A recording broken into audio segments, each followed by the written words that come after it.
Jagannath Prabhu thanks of YouTube channel तरफ सब पिला वेलकम। मु आशा करुच्ची आपण मैंने भले थे और निज निजर प्रस्तुति ठीक हिसाब से चली रखिए।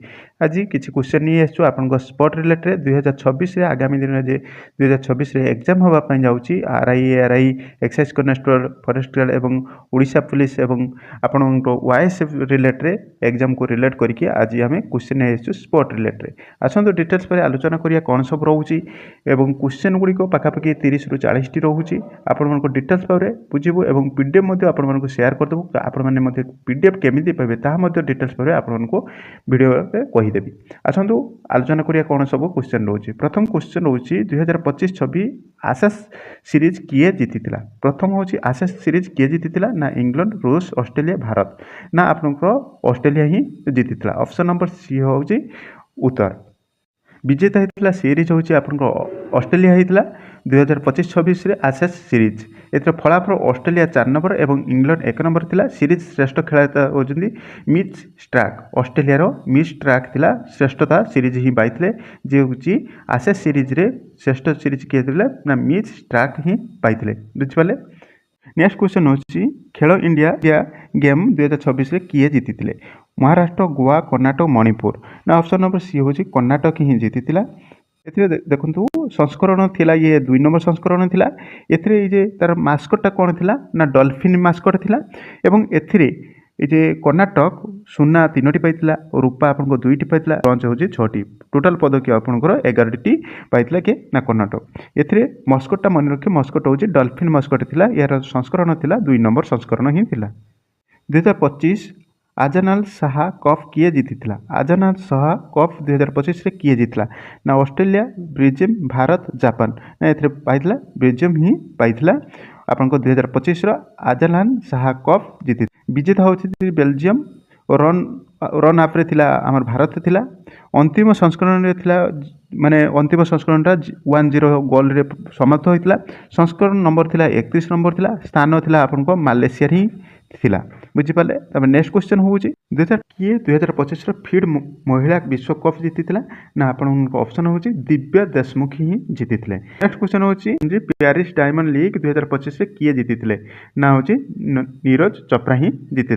नेक्स्ट क्वेश्चन हूँ 2025 फ्रेंच ओपन पुरुष सिंगल टाइटल किए जीती ना ओपन सिंगल टाइटल आपण ऑप्शन और गो कार्ल्स काज ही जीती।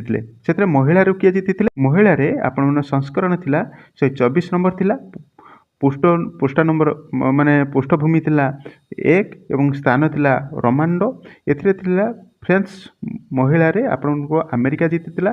किए जीतिले ना काको गफ ही जीतीले। महिला किए जीतीले ना काक गफ ही जीतीले। फोटोटी लगी।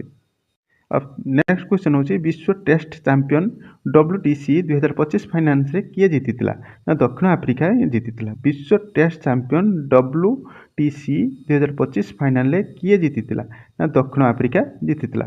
एथिरे सर्वाधिक रन किए करथिला ना इंग्लैंड करथिला केते ना आपण 1968 करथिला एवं सर्वाधिक विकेट ऑस्ट्रेलिया नैथिला एवं मैच टी केते ना दक्षिण आफ्रिकार 163 रन हेइतला।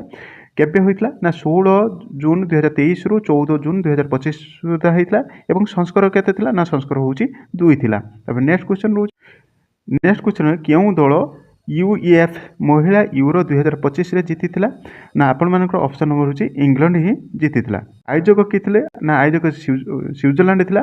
तारीख थिला 1-2 जुलाई रु 27 जुलाई पर्यंत थिला तार आयोजक। दल संख्या थिले 16टी एवं स्थान गुड़िक माने आयोजन करथिला और खेल और मैच थिले 31टी। चैंपियन करथिला इंग्लैंड करथिला एवं ये जे चैंपियन किए करथिला ना इंग्लैंड ही करथिला। तापर नेक्स्ट क्वेश्चन हो क्यों दल 2025 ICCI चैंपियनशिप जीतीला ना भारत जीतीला ना 2025 IIC चैंपियनशिप किए जीतीला ना भारत ही जीतीला। एथरे होस्ट किए किए करथिला ना पाकिस्तान और दुबई हेइतला। तारीख थिला 19 फेब्रुआरी मार्च 25 तारीख। एथिरे आपण मानकर अंशग्रहण करथिले टोटाल होची 15टी एवं चैंपियनशिप होतिला भारत तृतीय स्थान रे थिला और रन अप थिला न्यूजीलैंड ही थिला। तो नेक्स्ट क्वेश्चन होची केरल रु परास्त करी क्यों दल तृतीय रणजी ट्रॉफी टाइटल जीतीची ना विदर्भी ही जीतीची। आपण मानकर जहाँकि କେରଳରୁ ପରାସ୍ତ କରି ତୃତୀୟ ଦଳ ରଣଜିତ ଟ୍ରଫି ଜିତିଛି, ବିଦର୍ଭୀ ଜିତିଛି। ନେକ୍ସଟ କ୍ୱେଶ୍ଚନ୍ ହେଉଛି ବିଦର୍ଭୀ ଯେ ଜିତିଛି ସେଥିରେ ଟୋଟାଲ ଦଳ ସଂଖ୍ୟା ଥିଲା ସେଥିରେ 38ଟି ଦଳ ସଂଖ୍ୟା ଥିଲେ। ବର୍ତ୍ତମାନ ଚାମ୍ପିଅନସିପ୍ରେ ଦ୍ରିଭେଦୀ ଥିଲା ତୃତୀୟ ଟାଇଟଲ୍ ହେଇଥିଲେ ଓ ସର୍ବାଧିକ ରନ୍ କରିଛି ୟୋସର ବିଦର୍ଭୀ 960 ରନ୍ କରିଛନ୍ତି। ସର୍ବାଧିକ ୱିକେଟ୍ ନେଇଛି ହର୍ଷ ଦୁବେ ଯିଏକି ରହୁଛି 69ଟି। ସୈୟଦ ମୋଦି ଆନ୍ତର୍ଜାତିକ ବ୍ୟାଡମିଣ୍ଟନ ଟୁର୍ଣ୍ଣାମେଣ୍ଟରେ କିଏ ସ୍ୱର୍ଣ୍ଣ ପଦକ ଜିତିଛି? ସୈୟଦ ମୋଦି ଆନ୍ତର୍ଜାତିକ ଟୁର୍ଣ୍ଣାମେଣ୍ଟରେ କିଏ ସ୍ୱର୍ଣ୍ଣ ପଦକ ଜିତିଛି? ନା ପିଭି ସିନ୍ଧୁ ହିଁ ଟୁର୍ଣ୍ଣାମେଣ୍ଟରେ ଜିତିଛନ୍ତି। ପୁରୁଷରେ କିଏ ଜିତିଛନ୍ତି? ନା ପୁରୁଷରେ ଆପଣମାନଙ୍କର ଲକ୍ଷ୍ମୀ ସେନ ହିଁ ଜିତିଛନ୍ତି। ମହିଳାର ହେଉଛି ମହିଳା ବୁଝିପାରିଲେ, ତେଣୁ ପୁରୁଷରେ ମଧ୍ୟ ଲକ୍ଷ୍ମୀ ସେନ ମଧ୍ୟ ଜିତିଛନ୍ତି। ତ ନେକ୍ସଟ କ୍ୱେଶ୍ଚନ୍ ହେଉଛି କେଉଁ ଦଳ ସମ୍ପ୍ରତି ପୁରୁଷ ହକି ଟୁର୍ଣ୍ଣାମେଣ୍ଟରେ ଜିତିଛି? ନା ଅପସନ୍ ନମ୍ବର କ ହେଉଛି ଜିତିଛି ଆପଣଙ୍କ ରହି ବେଙ୍ଗଲ ଟାଇଗର୍ସ ହିଁ ଜିତିଛି। ରହି ବେଙ୍ଗଲ ଟାଇଗର୍ସ ହିଁ ଜିତିଛି, ଯେଉଁଠିକି ଆପଣମାନଙ୍କ ପୁରୁଷ ଦଳର ହକିରେ ଜିତିଛନ୍ତି। ରନ୍ସ ଆପ କରିଛନ୍ତି ହାଇଦ୍ରାବାଦ ଟୁର୍ଣ୍ଣାମେଣ୍ଟ କରିଛି। ତାରିଖ ଥିଲା 28 ଡିସେମ୍ବର 2024 ଏବଂ 1 ଫେବୃଆରୀ 2025 ସୁଦ୍ଧା ହିଁ କରିଥିଲେ। ଟୋଟାଲ ଦଳ ଥିଲେ 8ଟି ଥିଲା, ମ୍ୟାଚ୍ ସଂଖ୍ୟା ଥିଲା 84ଟି। ଏଥିରେ ଟୁର୍ଣ୍ଣାମେଣ୍ଟରେ ଖେଳାଳି ହେଉଛି ମୁଖଜିତ ସିଂ ଥିଲେ ଓ ସର୍ବାଧିକ ଗୋଲ୍ କରିଛନ୍ତି ଯୁଗରାଜ ସିଂ, ଯାହାକି ଥିଲା 12ଟି ଗୋଲ୍ ନେଇଥିଲେ। ତାପରେ ନେକ୍ସଟ କ୍ୱେଶ୍ଚନ୍ ରହୁଛି ଅଷ୍ଟ୍ରେଲିଆ ଓପନ୍ 2025 ମହିଳା ସିଙ୍ଗଲ ଟାଇଲ୍ କିଏ ଜିତିଛନ୍ତି?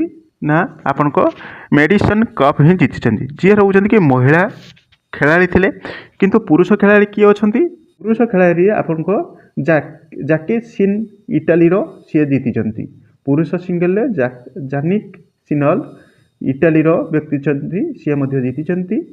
ନେକ୍ସଟ କ୍ୱେଶ୍ଚନ୍ କେଉଁ ଦଳ ଭାରତରୁ 59 ରନ୍ର ପରାସ୍ତ କରି UN90 ଏସିଆ କପ୍ ଜିତିଛି? ନା କେଉଁ ଦଳ ଭାରତକୁ 59 ରନ୍ର ପରାସ୍ତ କରି UN90ର କପ୍ ଜିତିଛି? ନା ଆପଣମାନଙ୍କର ରହୁଛି ଅପସନ୍ ନମ୍ବର ଖ ବାଂଲାଦେଶ ହିଁ ଜିତିଛି। ତ ନେକ୍ସଟ କ୍ୱେଶ୍ଚନ୍ କିଏ ଜିତିଛି? ନା ବାଂଲାଦେଶ। ତେଣୁ ମୁଁ ଭାବୁଛି ଭିଡ଼ିଓଟି ବହୁତ ହେଲ୍ପ କରିବ। ଯଦି ହେଲ୍ପ ଅଛି ତେବେ ଗୋଟେ ଲାଇକ୍ କରିବେ ଏବଂ ଫ୍ରେଣ୍ଡ ସାର୍କେଲରେ ସେୟାର କରିବା ପାଇଁ ଭୁଲିବେନି। ଏବଂ ଏହାର PDF ଯଦି ପାଇବା ପାଇଁ ଚାହୁଁଛନ୍ତି ତେବେ ଡେସ୍କ୍ରିପସନରେ ଟେଲିଗ୍ରାମ ଲିଙ୍କ୍ ଅଛି, ସେଥିରେ ଜଏନ୍ ହେଇଯିବେ। ଜଏନ୍ ହେଇଗଲେ ଏହାର PDF ମଧ୍ୟ ମୁଁ ଆପଣମାନଙ୍କୁ ସେୟାର କରିଦେବି। Thank you watching video. ଜୟ ଜଗନ୍ନାଥ।